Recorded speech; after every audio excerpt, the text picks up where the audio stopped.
Specially when we talk about the Indian women community. सबसे बड़ा विशिष्ट अधिकार है वो है PCPNDT, कन्या भ्रूण हत्या के खिलाफ अधिकार। Domestic violence act 2005, sexual harassment CRPC section 46 के रेप की शिकार हर महिला को मुफ्त कानूनी मदद का अधिकार है भारत के संविधान के अनुसार। समान वेतन का अधिकार। मैटरनिटी बेनिफिट्स एक्ट 1961 बहुत पावरफुल विशेषाधिकार है जो महिलाओं को मिला है। हिंदू उत्तराधिकारी नियम के तहत प्रॉपर्टी में अधिकार। CRPC section 125, Hindu marriage act section 24। जय हिंद।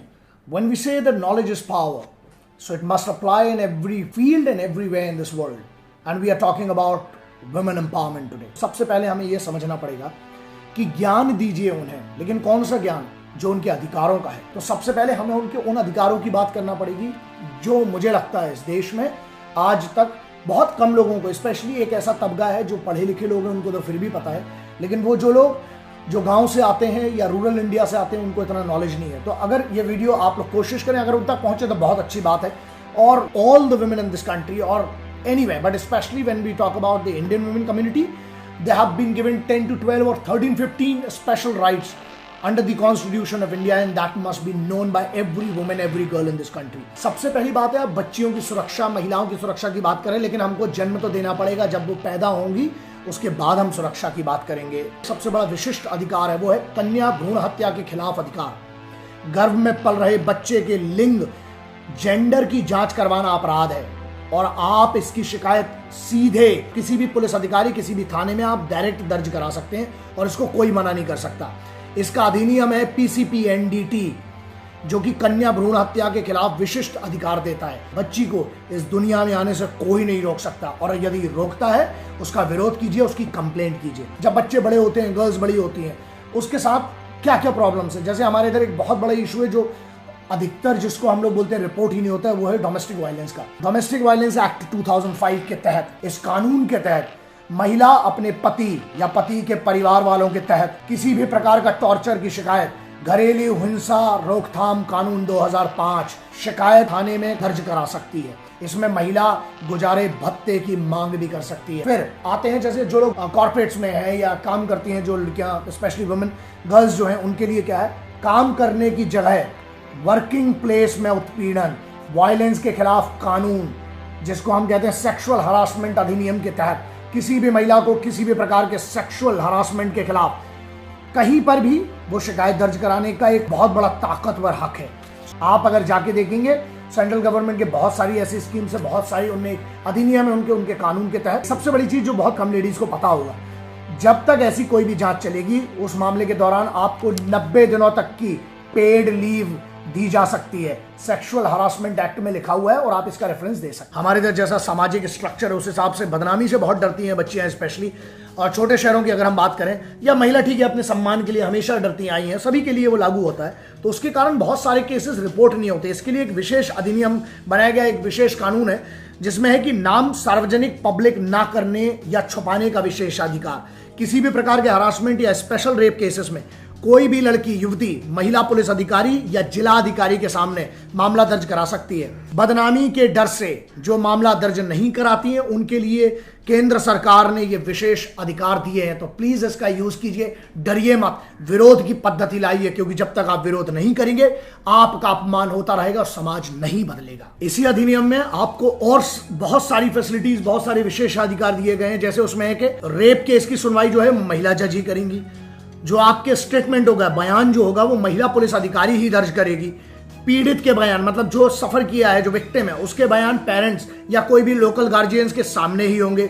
सुनवाई को 2 महीने में पूरा करने का प्रयास होगा, क्योंकि ये कानून के अंतर्गत है और ये करना ही पड़ेगा। एक और विशेषाधिकार है, जैसे महिलाओं को कई बार झूठी कंप्लेन कर दी जाती है फंसाने की, कि जब उनने कोई रिटेलिएट करती हैं, समय ये याद रखें आप, स्पेशली रात में गिरफ्तार ना होने का अधिकार। CRPC सेक्शन 46 के तहत किसी भी महिला को सूरज डूबने के बाद से लेकर सूरज उगने के पहले गिरफ्तार नहीं किया जा सकता। सिर्फ फर्स्ट कैटेगरी मजिस्ट्रेट के आदेश पर सिर्फ अगर ऐसा है तो पॉसिबल हो सकता है। बगैर वारंट के किसी महिला को गिरफ्तार अगर किया जा रहा है या अगर किया जाता है तो ये बात याद रखें कि उसे उसका कारण उसके जमानत का प्रोसेस, उसके पूरे राइट्स, उसके अधिकार की जानकारी देनी पड़ेगी, क्योंकि ये कानून के अंतर्गत है। और महिला के जो सबसे नजदीकी रिश्तेदार हैं उनको पुलिस को तुरंत सूचित करना पड़ेगा। और नेक्स्ट आपका जो स्पेशल राइट्स हैं, जिसको हम कहते हैं कि गरिमा और शालीनता के अधिकार। कोई ऐसा मामला हुआ है, रेप केसेस या कोई भी ऐसी इंजरीज है, उस मामले में अगर आरोपी महिला है, मान लीजिए एक लेडी से कुछ गलती हुई है,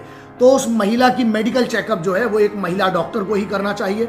और अगर नहीं है, पॉसिबल नहीं है, मान लीजिए गवर्नमेंट हॉस्पिटल है, तो अगर मेल कोई करता है तो वहां पर कम से कम 2 महिलाओं को वहां पर हाजिर होना चाहिए, वहां पर उनके सामने ही हो सकता है। फिर एक और स्पेशल राइट आता है आपके पास, मुफ्त कानूनी मदद के लिए अधिकार। मतलब रेप की शिकार हर महिला को मुफ्त कानूनी मदद का अधिकार है भारत के संविधान के अनुसार। जब एक महिला पुलिस को अप्रोच करती है, अगर उसके खिलाफ कोई अपराध हुआ है, तो उसकी तरफ से वहां का जो भी इंचार्ज होंगे, थाना प्रभारी होंगे, एसएचओ होंगे, जो भी होंगे, जो पुलिस अधिकारी होंगे, उनके लिए ये रिस्पॉन्सिबिलिटी है कि वो लीगल सर्विसेज अथॉरिटी को वकील की व्यवस्था करने के लिए कहें, क्योंकि ये कानून के अंतर्गत एक विशेषाधिकार है जो भारत में रहने वाली हर महिला को किसी भी स्थिति की हो, किसी भी परिस्थिति में हो, उनको यह विशेषाधिकार देने का और उनको एक विशेष अधिकार लेने का हक है। समान वेतन का अधिकार, ये बहुत इंपॉर्टेंट है, स्पेशली फॉर द वुमेन। देखिए, समान वेतन अधिनियम 1976 में एक ही तरीके के काम के लिए इक्वल सैलरी का अधिकार दिया गया है। वेतन या मजदूरी पर जेंडर के आधार पर, बेसिस पर भेदभाव किसी भी स्थिति में नहीं किया जा सकता। उसके बाद मैटरनिटी राइट्स, ये बहुत इंपॉर्टेंट है, याद रखिए। मैटरनिटी बेनिफिट्स एक्ट 1961 के तहत हर कामकाजी महिला को अधिकार है। एक प्रेग्नेंट महिला को 26 वीक्स, याद रखिए 26 हफ्ते तक मैटरनिटी लीव ले सकती है, और इस पीरियड में महिला की सैलरी में कोई कटौती नहीं हो सकती। मान लीजिए अगर आपसे कोई बोलता है कि आपकी सैलरी कटेगी, you can directly launch a complain against that individual और दैट ऑर्गेनाइजेशन। बहुत पावरफुल एक अधिकार है, विशेष अधिकार है जो महिलाओं को मिला है। प्रॉपर्टी में अधिकार, हिंदू उत्तराधिकारी नियम के तहत नए नियमों के आधार पर जो नए बने हैं, उसमें पुश्तैनी संपत्ति पर महिला और पुरुष दोनों का बराबर का हक है। मान लीजिए अगर पिताजी ने वसीयत नहीं की है, तो उसके बावजूद भी महिला को अपनी मां और भाई के समान बराबर हिस्सा मिलेगा। यहां तक कि शादी के बाद भी बेटी को यह विशेषाधिकार बरकरार रहता है। तो ये आपको पता होना चाहिए। लेकिन पति से जुड़ी संपत्ति में, हालांकि शादी के बाद पति की संपत्ति में कोई मालिकाना हक नहीं होता। ये है उनके लिए जो मैरिड है, ध्यान रखें, उसमें शायद आपको इससे मदद हो सकती है। सीआरपीसी के सेक्शन 125 के तहत I would never pray and I wish very happy married life. लेकिन अगर कभी ऐसा कुछ होता है तो आपको शायद ये काम आ जाए कि अगर पति पत्नी में ना बने तो पत्नी के विशिष्ट अधिकार क्या होते हैं। यदि पति पत्नी साथ में ना रहना चाहे, मान लीजिए, तो पत्नी सीआरपीसी सेक्शन 125 के तहत पत्नी अपने और अपने बच्चों के गुजारे के लिए मेंटेनेंस भत्ते की मांग कर सकती है। अगर मान लीजिए नौबत तलाक तक पहुंच जाए, हिंदू मैरिज एक्ट सेक्शन 24 के तहत मुआवजे की राशि तय होती है। शिकायत कहां और कैसे करें, यह बड़ा सवाल है, लेकिन आपको सिर्फ बहुत सिंपल सी चीज समझना पड़ेगी। देखिए, ऑनलाइन ऑफलाइन कहीं भी कर सकती हैं। कोशिश करिएगा इन अधिकारों का कभी नौबत ना आए, लेकिन अगर आती है तो आप उसका उपयोग करिए। और एम्पावरमेंट का मतलब यही है कि हम एज पुरुष, अगर हम जैसे भी पुरुष हैं, जितने भी लोग हैं, हमारी ये दायित्व है कि अपनी माँ, बहनें, बेटियां, दोस्तों को कम से कम जो इसमें जानकारी दी गई है उनसे शेयर करें। मतलब शेयर करें, उनको बताएं, कोशिश करें। मैं ये नहीं कहता हूं कि वीडियो शेयर करें, मैं कभी अपनी उसकी बात नहीं करता हूं, लेकिन अगर आपको लगता है इससे किसी महिला का भला हो सकता है, तो कम से कम अपने घर में अपनी बेटी को, अपनी बहन को, अपनी वाइफ को और अपने घर की महिलाओं को इन विशेषाधिकारों के बारे में कृपया करके बताएं और अपने दोस्तों को बताएं। बहुत जरूरी है। और महिला सशक्तिकरण तभी होगा जब महिलाओं को उनके अधिकार पता होंगे।